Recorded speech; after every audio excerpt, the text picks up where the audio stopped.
mais conhecido pelos católicos como Santo Agostinho. É o grande nome do pensamento filosófico antigo, porque, conforme diz o nome patrística do latim pater, diz respeito aos pais da nova igreja, a igreja cristã. A primeira igreja monoteísta foi o judaísmo. A segunda grande igreja monoteísta foi a Igreja Católica Apostólica Romana. E dentro desse período, era preciso fazer uma conciliação entre duas formas distintas de pensamento. Um, o filosófico, o segundo, o teológico. E um dos primeiros a fazer isto é Aurélio Agostinho. Santo Agostinho para os católicos. Santo Agostinho faz a seguinte coisa: ele pega as obras do grande pensador ateniense Platão, nome real Aristóteles, do século V a.C., e faz a convergência para o pensamento teológico rudimentar, primitivo. À luz das Sagradas Escrituras, de modo particular, o Novo Testamento, à luz do Antigo Testamento, Santo Agostinho fará as conciliações, a fim de dizer que a verdadeira religião é a filosofia, e a verdadeira filosofia é a religião. Gostaria de destacar um ponto significativo.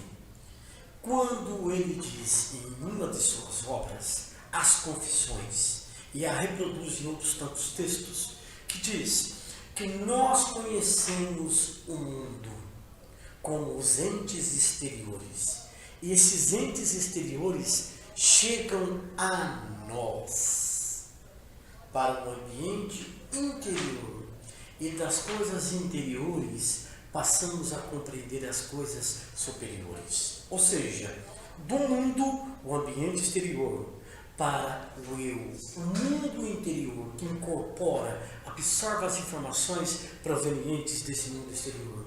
E do mundo interno, do eu chego às coisas superiores, da mais sacrossanta a ideia de Deus.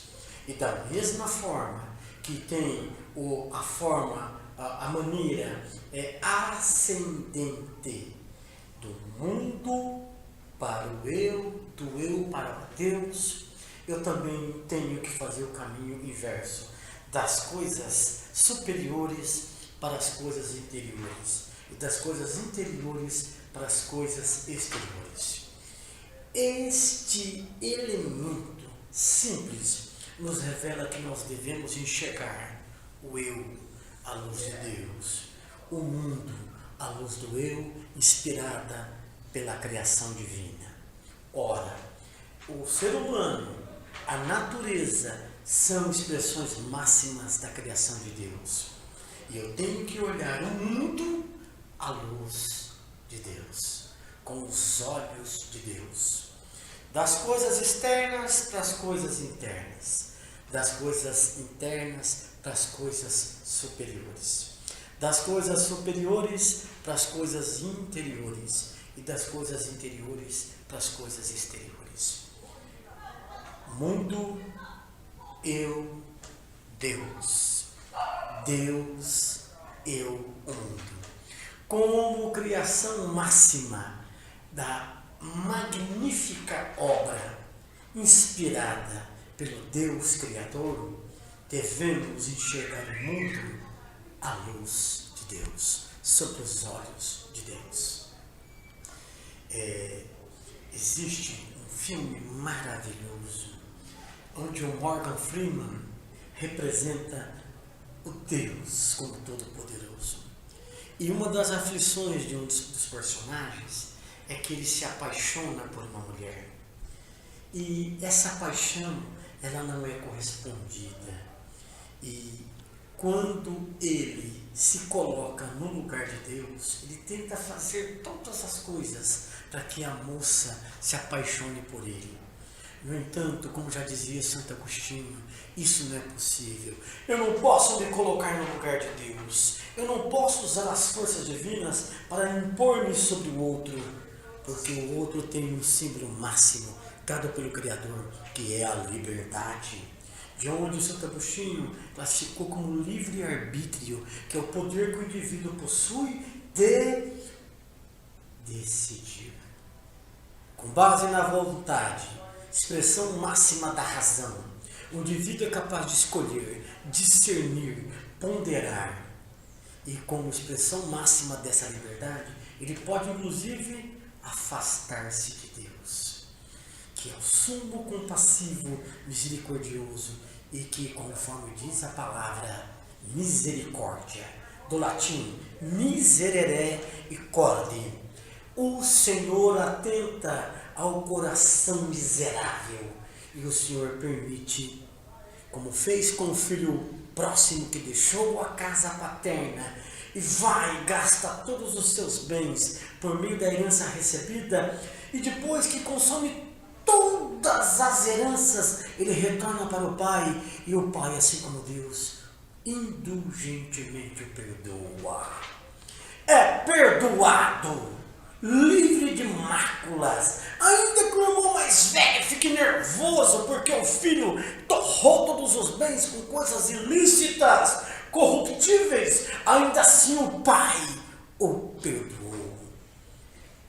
O homem, a mulher, pelo livre-arbítrio, pode se afastar de Deus, mas em sã consciência, abrindo mão das suas vaidades, das suas prepotências, do seu infinito orgulho, quando o ser humano quiser se redimir, lá estará Deus, onipotente, onipresente, onisciente, compassivo, misericordioso, como o Pai amável, para abraçá-lo, para abraçá-la. Santo Agostinho é um dos grandes nomes da patrística.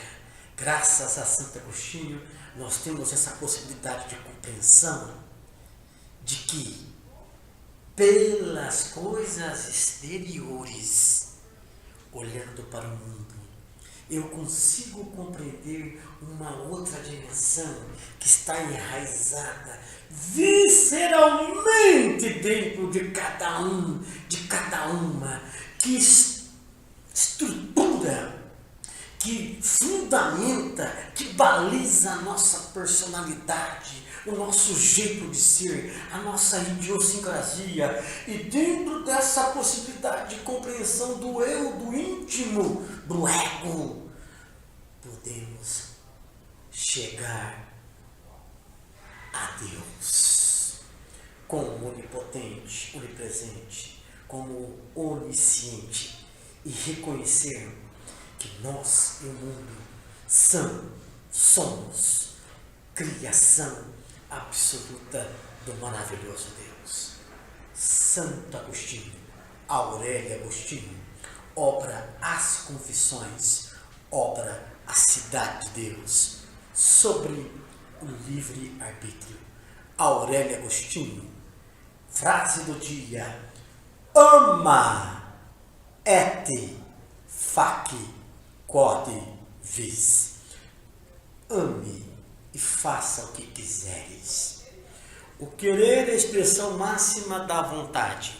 Como a vontade está vinculada à razão, só faz o que quer o indivíduo que tem o seu querer pautado no querer de Deus. Sob os olhos de Deus, olhamos o mundo, olhamos as pessoas e iremos abraçá-las. Muito obrigado por sua atenção. Patrística, nome do dia, Aurélio Agostinho. Para os católicos, Santo Agostinho. O meu abraço, e que Aurélio Agostinho inspire os seus dias. Que a verdadeira religião seja a filosofia, e que a verdadeira filosofia seja a religião. Já que para Santo Agostinho, fide, fé, ratio, razão, se complementam. Abraços.